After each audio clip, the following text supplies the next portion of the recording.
রাজ্যে উপাচার্য নিয়োগের জন্য সার্চ কমিটি গড়ে দিল সুপ্রিম কোর্ট।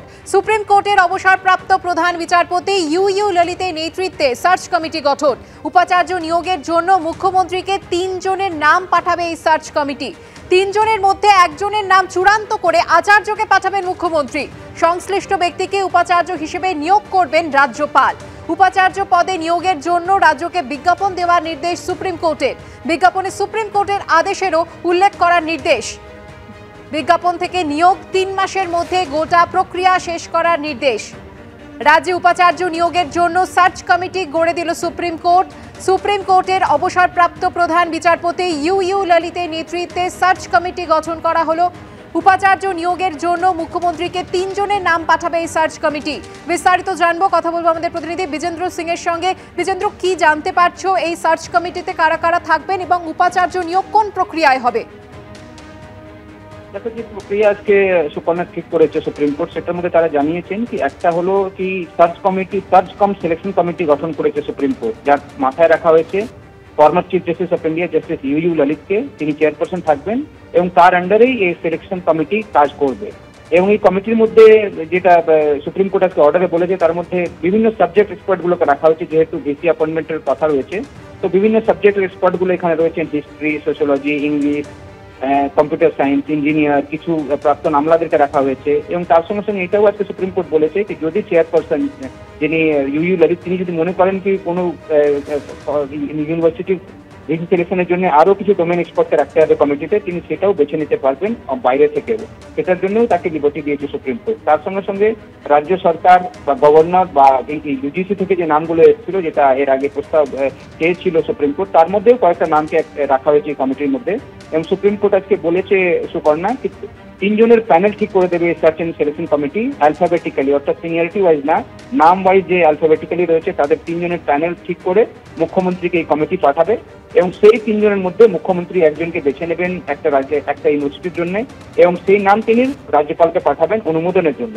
এবং এই অ্যাপয়েন্টমেন্টের প্রক্রিয়া আজকে ঠিক করেছে সুপ্রিম কোর্ট। তার সঙ্গে সঙ্গে সুপ্রিম কোর্ট আজকে বলেছে সুপর্ণা কি রাজ্য সরকার শিক্ষা দপ্তর বিজ্ঞাপন দেবে কাগজগুলিতে, এবং সেখানে তারা লিখবেন কি সুপ্রিম কোর্টের অর্ডারের পর এই ইউনিভার্সিটির গুলোর জন্য ভিসি অ্যাপয়েন্টমেন্টের জন্য অ্যাপ্লিকেশন চাওয়া হচ্ছে এবং এমিনেন্ট ব্যক্তিরা সেখানে অ্যাপ্লাই করতে পারেন।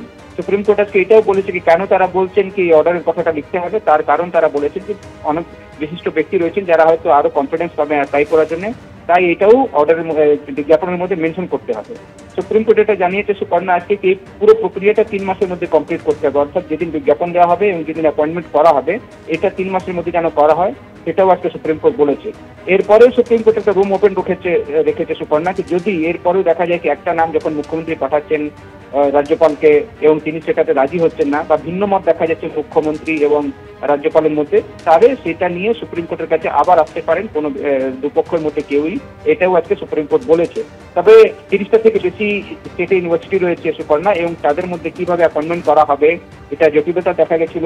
এর আগেও আমরা দেখেছিলাম 17ই মে যখন হিয়ারিং হয়েছিল সুপ্রিম কোর্টে, সুপ্রিম কোর্ট বারবার চাইছিল কি রাজ্য সরকার এবং গভর্নরের অফিস তার মুখ্যমন্ত্রী বা গভর্নর মিটিং করে এটাকে মিটিয়ে নেন, তারা একমত হয়ে অ্যাপয়েন্টমেন্ট করুন রাজ্যের ইউনিভার্সিটিগুলো ভিসির জন্য। কিন্তু সেটাতে যেহেতু একমত হচ্ছিল না, তখন 17ই মে সুপ্রিম কোর্ট বলেছিল যে তারা এর পরের দিন সার্চ এবং সিলেকশন কমিটি গঠন করে দেবেন, এবং তারা নামের প্রস্তাব চেয়েছিলেন রাজ্য সরকার, গভর্নর এবং ইউজিসি থেকে। এবং সেই নামের প্রস্তাব আসার পর আজকে সার্চ এবং সিলেকশন কমিটি গঠন করে দিয়েছে সুপ্রিম কোর্ট, যার প্রধান করা হয়েছে প্রাক্তন chief justice of India justice U ললিতকে। তিনি চেয়ারপারসন থাকবেন এবং তার আন্ডারে বিশিষ্ট ব্যক্তিদের একটা কমিটি থাকবে, যারা প্রত্যেকটা ইউনিভার্সিটির জন্য 3টি নাম তৈরি করবেন প্যানেলের, এবং অ্যালফাবেটিক্যালি সেই নামগুলোকে তৈরি করা হবে এবং সেই তালিকা মুখ্যমন্ত্রীকে তারা পাঠিয়ে দেবেন। সেই তালিকা থেকে মুখ্যমন্ত্রী একজনকে বেছে নেবেন একটা স্টেট ইউনিভার্সিটির জন্য, এবং তিনি রাজ্যপালকে পাঠাবেন অনুমোদনের জন্য, এবং তারপর সেটা অ্যাপয়েন্টমেন্ট করা হবে। এই প্রক্রিয়া আজকে সুপ্রিম কোর্ট ঠিক করে দিয়েছে।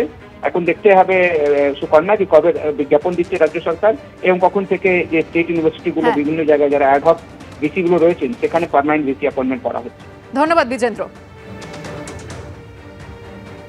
সুপ্রিম কোর্ট রাজ্যে উপাচার্য নিয়োগের জন্য সার্চ কমিটি গড়ে দিয়েছে। এই নিয়ে কথা বলবো আমাদের অপর প্রতিনিধি কৃষ্ণেন্দু অধিকারীর সঙ্গে। কৃষ্ণেন্দু, বিজ্ঞাপন থেকে নিয়োগ 3 মাসের মধ্যে গোটা প্রক্রিয়া সম্পন্ন করতে হবে এবং সার্চ কমিটি সুপ্রিম কোর্ট গড়ে দিয়েছে, এবং আমরা দেখলাম যে দীর্ঘদিন ধরে রাজ্যের বিশ্ববিদ্যালয়গুলিতে উপাচার্য নিয়োগ নিয়ে যে জটিলতা সৃষ্টি হয়েছিল, এবার কি সেই জটিলতা অবসান হতে চলেছে? দেখো, এই সমস্যা দীর্ঘদিনের এবং দীর্ঘদিন ধরে এই সুপ্রিম কোর্টের গোটা বিষয়টা বিচারাধীন। রাজ্যের 30টার বেশি বিশ্ববিদ্যালয়ে স্থায়ী উপাচার্য নেই, দীর্ঘদিন ধরে অস্থায়ী উপাচার্য কাজ চালাচ্ছেন এবং অনেক ক্ষেত্রে সেখানেরও মেয়াদ শেষ হয়ে গেছে। এবং সেই প্রেক্ষাপটেই আজকে সুপ্রিম কোর্টের এই রায়, যেখানে সুপ্রিম কোর্টেরই প্রাক্তন প্রধান বিচারপতি ইউ ললিতের নেতৃত্বে একটা কমিটি তৈরি করে দেওয়া হয়েছে, যেখানে চেয়ারপারসন হবেন প্রাক্তন বিচারপতি এবং তার কাছে কিছু নামের তালিকাও দেওয়া হবে এবং তারা একটা 3 জনের নামের তালিকা তৈরি করবেন এবং সেই সার্চ কমিটির 3 জনের নামের তালিকা, আগেও 3 জনের নামের তালিকা ছিল এবং সেই তালিকা পেশ করা হবে মুখ্যমন্ত্রীর কাছে এবং মুখ্যমন্ত্রী তার মধ্যে বর্ণানুক্রমিক সেই তালিকা পেশ করবেন আচার্য তথা রাজ্যপালের কাছে এবং রাজ্যপাল তাদের নিয়োগপত্র দেওয়া হবে। অর্থাৎ এই যে একটা উপকমিটিও হবে বলা হয়েছে এবং 2 সপ্তাহের মধ্যে এই 3টি নামের তালিকা চূড়ান্ত হবে এবং 3টি নামের তালিকার যে প্যানেল সেটা মুখ্যমন্ত্রীর কাছে রাখা হবে এবং মুখ্যমন্ত্রী যদি সেই পছন্দ অপছন্দ তার ক্রম চেঞ্জ করতে পারেন এবং সেটা যদি অনুমোদিত না হয় তাহলে তার কারণ সেটাও সুপ্রিম কোর্টে জানাতে হবে। এইভাবেই সুপ্রিম কোর্ট আজকে একটা নির্ধারিত পন্থা অবলম্বন করে দিয়েছে যাতে স্থায়ী উপাচার্য নিয়োগ হয়। স্থায়ী উপাচার্য নিয়োগ না হওয়ার ফলে বিশ্ববিদ্যালয়ের ব্যাপক সমস্যা হচ্ছে, এটা শিক্ষাবিদরা মনে করছেন, এমনকি সুপ্রিম কোর্টও মনে করছিল এবং সেক্ষেত্রে অস্থায়ী উপাচার্য নিয়োগ করার মধ্য দিয়ে বিশ্ববিদ্যালয়গুলো কাজ চালাচ্ছিল এবং সেই অস্থায়ী উপাচার্য নিয়োগ নিয়েও রাজ্যের আচার্য এবং রাজ্যের সরকার, নবান্ন এবং রাজভবনের মধ্যে দীর্ঘকালীন একটা ধারাবাহিক বিতর্ক তুঙ্গে উঠেছিল। যে আচার্য যাকে নিয়োগ করছেন তাকে পছন্দ হচ্ছে না রাজ্য সরকার যাকে নিয়োগ করছেন আচার্য তাকে পছন্দ করছেন না, এমনকি কাউকে নিয়োগ করার পরেও তাকে সরিয়ে দেওয়া হয়েছে। একাধিক যে এই টালমাটাল অবস্থা, দুটো সংস্থার দ্বন্দ্ব এবং তার ফলে বিশ্ববিদ্যালয়গুলো পড়াশোনাগুলো ক্ষতিগ্রস্ত হচ্ছিল। এই প্রেক্ষাপটে সুপ্রিম কোর্ট স্থায়ী উপাচার্য নির্ধারণের একটা ফর্মুলা বদলে দিয়েছে এবং সেখানে সুপ্রিম কোর্টের প্রাক্তন প্রধান বিচারপতির নেতৃত্বে একটা কমিটি, সেই কমিটি উপকমিটি নিয়ে তৈরি করবে সার্চ কমিটির 3 জনের নাম তা মুখ্যমন্ত্রীর কাছে যাবে, মুখ্যমন্ত্রী তারপর শেষমেশ রাজ্যপালের কাছে পাঠাবেন আচার্য হিসেবে এবং আচার্য তাকে নিয়োগপত্র দেবেন। এখন যে সংঘাত এতদিন চলেছে সেই সংঘাত পর্ব মিটিয়ে আচার্য এবং মুখ্যমন্ত্রী একসঙ্গে কিভাবে এই স্থায়ী উপাচার্য নিয়োগ করবেন বা মুখ্যমন্ত্রীর মনোনীত বা মুখ্যমন্ত্রীর পছন্দসই উপাচার্যকে রাজ্যপাল গ্রহণ করবেন কিনা এবং কেন গ্রহণ করবেন না এবং গোটা বিষয়টা নিয়েও একটা দ্বন্দ্ব তৈরি হয়েছে, কিন্তু সুপ্রিম কোর্টে সেটা জানাতে হবে। কিন্তু আপাতত যে স্থায়ী উপাচার্যের সন্ধানে সুপ্রিম কোর্ট ব্রতী ছিল, স্থায়ী উপাচার্যের জন্য সুপ্রিম কোর্ট নিবিষ্ট ছিল, সেই ফর্মুলা সুপ্রিম কোর্ট বদলে দিয়েছে। এখন স্থায়ী উপাচার্য কবে আসবে এবং এই পদ্ধতিতে প্রায় কোনো বিতর্ক ছাড়াই স্থায়ী উপাচার্য আসবে কিনা সেটাই এখন সময়ের অপেক্ষা। ধন্যবাদ কৃষ্ণেন্দু।